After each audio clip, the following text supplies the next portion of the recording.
जय जवान जय किसान शेतकरी बांधवांनो, अनेक दिवसापासून हा युवा शेतकरी संघर्ष समिती तसेच शेतकरी संघर्ष समिती अनेक संघटना तसेच अनेक पक्षाच्या वतीनं आपण या एकत्रित लढ्यानं पुढे जात आहोत।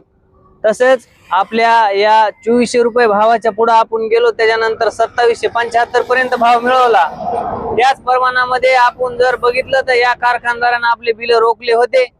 त्याच पार्श्वभूमीवर आंदोलन करीत करीत कलेक्टरची गाडी आडली, अनेक निवेदनं दिली। त्याच पार्श्वभूमीवर आज 7 ते 8 कारखान्याला आम्ही भेटी दिलेल्या आहेत। तसेच आयुक्ताला सुद्धा आम्ही भेट देऊन येणाऱ्या काळामध्ये लवकरात लवकर शेतकऱ्याचे बिल त्यांच्या खात्यामध्ये अदा करा, नाहीतर आम्ही तीव्र स्वरूपाचं आंदोलन छेडणार आहोत।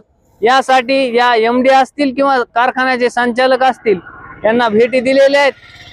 त्याच पार्श्वभूमीवर आज जर बघितलं तर सर्व शेतकऱ्यांचे कुणाचे लग्न असतील, कुणाचे काही प्रॉब्लेम असतील, शेतकरी पूर्णपणे अडचणीत आहे, त्यांच्यासाठी आम्ही पुन्हा एकदा रस्त्यावर येऊ आणि कारखानदारांनी लवकरात लवकर बिल काढावं, नाहीतर आम्ही आंदोलन छेडू। एवढंच बोलतो, थांबतो। जय जिजाऊ जय शिवराय।